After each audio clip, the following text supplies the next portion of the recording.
Hey everyone, it's John here from HTH Hockey back with another video, and this video is going to be my post-lottery mock draft. So I'm just going to do top 15. I'll do another full first round mock draft prior to the NHL draft in July. So if you are new to the channel, please subscribe, smash the like button. A lot more draft and scouting content to come.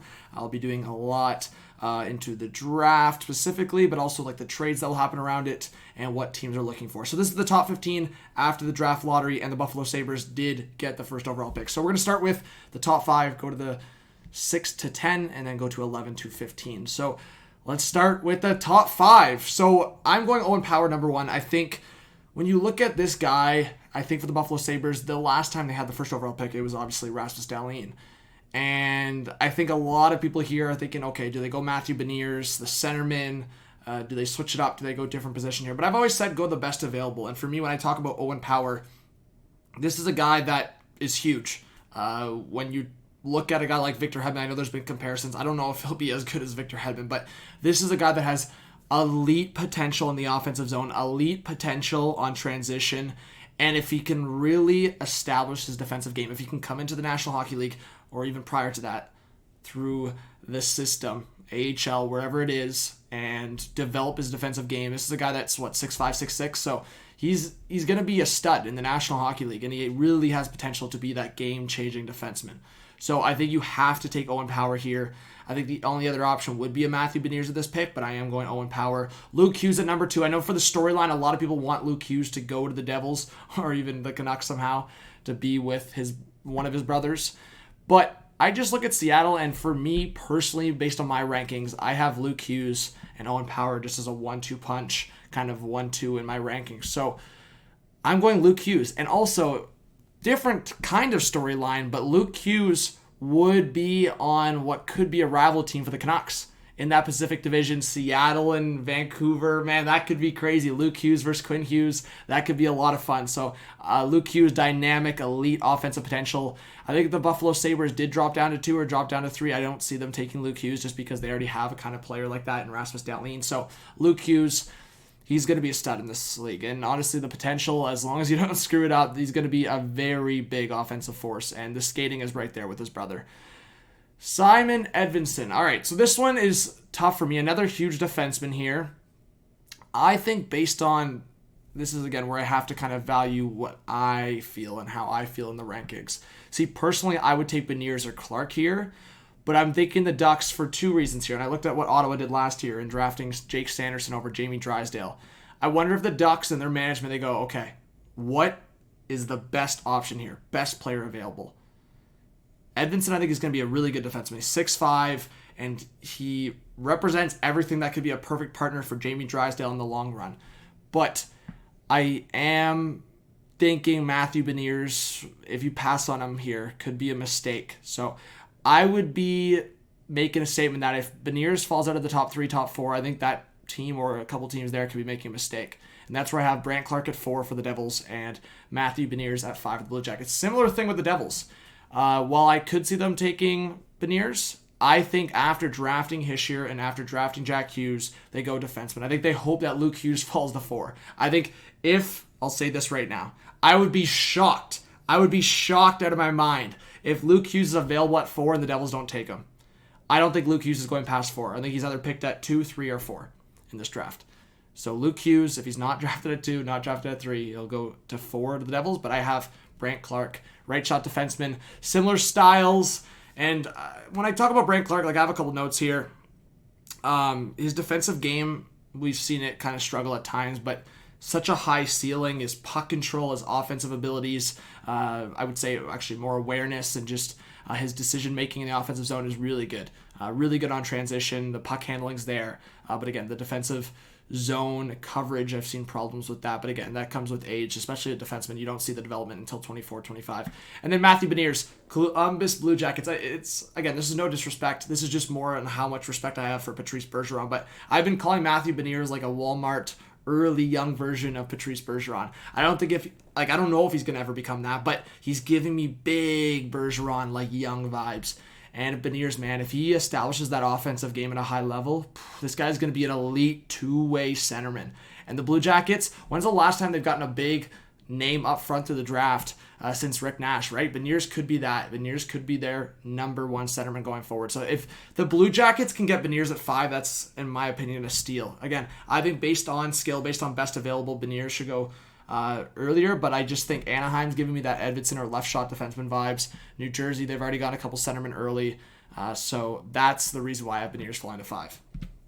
All right, 6 to 10. Kind of a hot take. I have the goaltender, Wallstead, going to Detroit. I could also see them taking Eklund. I could also see them, hot take, taking another player that I'll show in the next 5.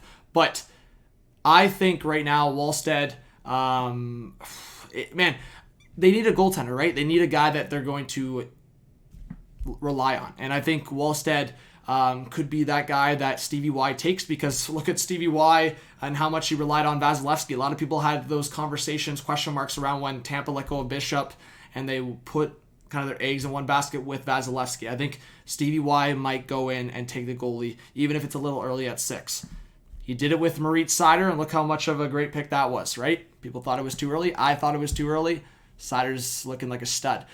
Eklund to San Jose. I think a guy that can play up the middle on the wing. For me, the playmaking's there. The smarts are there. I think Eklund's going to be a dynamic player in the National Hockey League. I think San Jose, I think they would be good if a defenseman fell to them here. Carson Lambos. It's just one of those things. Like, I think LA, San Jose, those are the 2 picks for me. I think... Yeah, again, it kind of gets complicated once you get later into the 10s and into the 15s, and then obviously later first round. That's a video I want to make, like kind of steals and underrated players in this draft. But Dylan Guenther for me, if the Canucks can get him at 9, that's a steal. A lot of scouts have Guenther in their top 5. I just think based on, again, positioning and positional needs, I think LA goes defenseman, and I think the Canucks can go Guenther. So it's like San Jose, dynamic player, LA, strong defenseman, a guy that can really transition as a two-way defenseman, a really good two-way top 4 defenseman in the National Hockey League at the very least. And then Dylan Guenther, who, man, is a guy that, I mean, super skilled. I don't think he's ever going to be like a big driver of a team, but like a really good like number 2 or number 3 forward on the team, or like number 3, 4 on a team, right? And Ken Johnson, man, this is a guy that a lot of people are feeling differently about, but it's like another centerman into the Sens system where you have now, if you get Kent Johnson, I could also see them going like a Sillinger route, but Kent Johnson, you have obviously Josh Norris, you're hoping from some more from your other centerman, Logan Brown. So I think the Sens might go centerman there. And then 11 to 15. So Lysell is the other guy that I was saying, do not be surprised if Stevie Y trades down or looks out for this guy. I just think this guy has the ability to be one of the best game changers, one of the best players in this draft, at least in terms of the forward group. There's a lot of good defensemen up there early in the draft, but Lysell is going to be dynamic. If Chicago gets Lysell at 11, I think Blackhawks fans will be very happy.